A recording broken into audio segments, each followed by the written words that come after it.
নমস্কার বন্ধুরা, আপনাদের সবাইকে স্বাগত। আজকের এই ভিডিওটা খুবই স্পেশাল হতে চলেছে। তার কারণ হচ্ছে life insurance of corporation of India মানুষের সুবিধার্থে এবং ডে টু ডের অর্থনৈতিক সিচুয়েশন অনুযায়ী বেশ কিছু পলিসি লঞ্চ করে থাকে। তারই মধ্যে আগামী 29শে নভেম্বর 2023-এ একটি নতুন পলিসি লঞ্চ হতে চলেছে। সেটির নাম হচ্ছে এলআইসি জীবন উৎসব প্ল্যান নাম্বার 871। পলিসির স্পেশালিটি কী না, এটি একটি সম্পূর্ণভাবে নন লিঙ্কড প্ল্যান, অর্থাৎ শেয়ার মার্কেটের রিস্কের সাথে একদমই যুক্ত নয়। তাছাড়াও এটি একটি non participating individual savings whole life insurance plan. Non participating means কি না, আগে থেকেই এটা বোঝাচ্ছে যে এটা একটা গ্যারান্টেড রিটার্ন পলিসি প্ল্যান।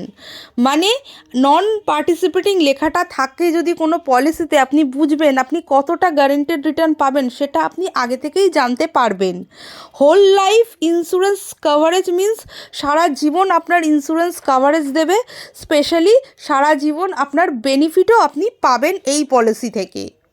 আর আমরা জেনে নেব এই পলিসির এলিজিবিলিটি ক্রাইটেরিয়া, অর্থাৎ কারা কারা এই পলিসি নিতে পারবেন। না, এর মিনিমাম এজ হচ্ছে 90 দিন, ম্যাক্সিমাম হচ্ছে 65 বছর। অর্থাৎ 90 দিনের শিশু থেকে আপ টু 65 বছর বয়সের যে কোনো ব্যক্তি এই পলিসি নিতে পারে। Maximum age end of PPT 75 বছর। অর্থাৎ যেহেতু এখানে ম্যাক্সিমাম এজ 65 বছর রয়েছে, তাই 65 বছরের এজের কোনো ব্যক্তি যদি এই পলিসি নিয়ে থাকে তাহলে সে 75 বছর বয়স পর্যন্তই প্রিমিয়াম দিতে পারবে। অর্থাৎ টোটাল 10 বছর প্রিমিয়াম দিতে পারবে। তাহলে maximum age end of PPT হচ্ছে 75 বছর।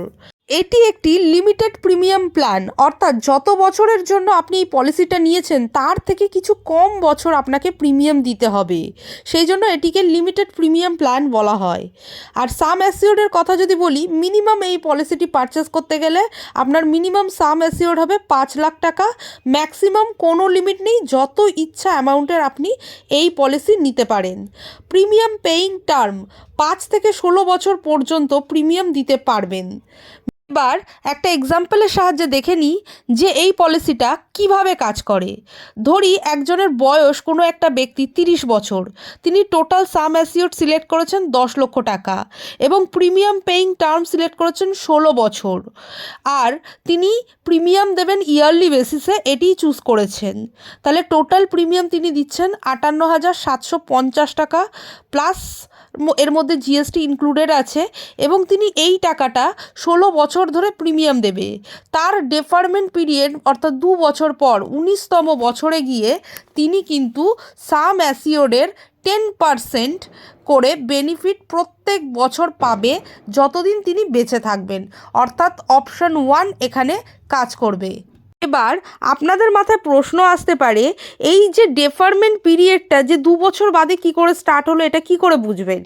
এখানে যেহেতু আমাদের এক্সাম্পলে আমরা 16 বছর premium payment term mode choose করেছি বলে, সেই জন্য এখানে দেখুন ইনকাম বেনিফিট স্টার্ট হবে 19তম বছরে গিয়ে, মানে 19তম বছর থেকে সাম অ্যাসিওর্ডের 10% গ্যারান্টেড রিটার্ন পাবেন।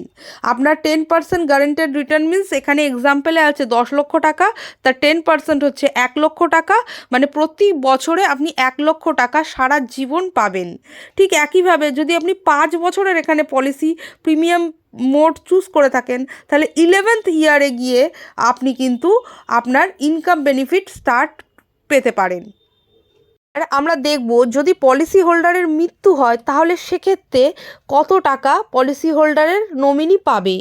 সেক্ষেত্রে যদি ধরা যাক এখানে আমাদের এক্সাম্পলে যে 26th পলিসি ইয়ারে গিয়ে পলিসি হোল্ডারের মৃত্যু হয়ে গেছে, তাহলে সেক্ষেত্রে ডেথ বেনিফিট পাবে পলিসির nominee some assured on death plus guaranteed addition. এখানে গ্যারান্টেড অ্যাডিশন আপনাকে প্রতি 1000 টাকায় 40 টাকা করে দেওয়া হবে।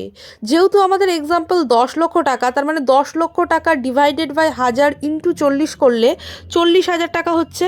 আমাদের প্রিমিয়াম পেইং টার্ম ছিল 16 বছরের, তাহলে 16 ইন্টু 40,000 করলে 6,40,000 টাকা হচ্ছে। এবার এটা তো হলো guaranteed addition. Some assured on death, এখানে সাম অ্যাসিওর্ড অন ডেথ তিনটেভাবে ক্যালকুলেট করবে। একটা হচ্ছে বেসিক সাম অ্যাসিওর্ড, দ্বিতীয় হচ্ছে টাইমস অফ অ্যানুয়ালাইজ প্রিমিয়াম, আর হচ্ছে 105% অফ টোটাল প্রিমিয়াম। এই তিনটের মধ্যে কম্পেয়ার করা হবে। তো এখানে আমরা ধরেই নিচ্ছি যে সাম অ্যাসিওর্ড আমাদের যে 10 লক্ষ টাকা আছে সেটাই সব থেকে বেশি। তাহলে 10 লক্ষ টাকা প্লাস গ্যারান্টেড অ্যাডিশন 6,40,000 টাকা, তার মানে 16,40,000 টাকা তার নমিনি পেয়ে যাবে। এতক্ষণ আমরা সার্ভাইভাল বেনিফিটের অপশন 1 অর্থাৎ রেগুলার ইনকাম বেনিফিটটা নিয়েই আলোচনা করছিলাম। কিন্তু যদি আপনি option 2 flexi income benefit choose করেন, সেক্ষেত্রে আপনি যদি মনে করেন যে এই যে 10% রিটার্নটা আপনি প্রতি বছর পাচ্ছেন সে টাকাটা আপনি নেবেন না, আপনি এলআইসির ঘরে ডিপোজিট রাখবেন, তাহলে রাখতেই পারেন। তাহলে সেক্ষেত্রে এলআইসি আপনাকে 5.5% ইন্টারেস্ট দেবে অ্যানুয়ালি। এবং যদি আপনার কখনো মনে হয় যে আপনার টাকার দরকার আছে, তাহলে আপনি 75% অ্যামাউন্ট উইথড্র করতে পারেন। এবং সেক্ষেত্রে আপনাকে একটা রিটার্ন রিকোয়েস্ট দিতে হবে, আর কিছুই নয়। এবং বাকি যেটা রিমেনিং পড়ে থাকবে সেটা আপনাকে 5.5% রেট অফ ইন্টারেস্টে প্রোভাইড করা হবে। তো আরও কিছু আদার বেনিফিটও আমরা দেখে নেব। যেমন এই পলিসি থেকে আপনি 2 বছর বাদে চাইলে লোনও অ্যাপ্লাই করতে পারেন, কিংবা যদি পলিসি সারেন্ডার করতে চান তাহলে 2 বছর বাদে পলিসিটিকে সারেন্ডার করতে পারেন। কোনো কারণে যদি আপনার পলিসি ল্যাপস হয়ে যায় তাহলে উইদিন 5 ইয়ার্সের মধ্যে আপনি চাইলে আপনার পলিসিটিকে রিভাইভ করতে পারেন। তাছাড়াও কিছু রাইডারের বেনিফিটও রয়েছে। এখানে মোট 5টা রাইডারের বেনিফিট রয়েছে। তার মধ্যে বলে রাখি, রাইডার মিন্স হচ্ছে কিছু এক্সট্রা বেনিফিট যা আপনাকে এই পলিসির সাথে দেওয়া হবে, তার জন্য কিছু এক্সট্রা প্রিমিয়াম আপনার উপরে চার্জ করা হবে। যে বেনিফিটগুলো এখানে পাওয়া যায় রাইডারের সেগুলি হলো accident death and disability rider, accident benefit rider, term insurance rider, critical illness benefit rider আর প্রিমিয়াম ওয়েভার রাইডার। পলিসির যাবতীয় তথ্য আমি আপনাদের সামনে শেয়ার করলাম। আর এই পলিসিতে শুধুমাত্র আপনি ইনকাম বেনিফিট বা ইন্স্যুরেন্স বেনিফিটই পাবেন, কিন্তু এখানে কোনো ম্যাচুরিটি বেনিফিট আপনি পাবেন না। আই হোপ ভিডিওটি আপনাদের ভালো লেগেছে। যদি ভিডিওটি ভালো লাগে লাইক শেয়ার সাবস্ক্রাইব করতে ভুলবেন না। Thank you for watching.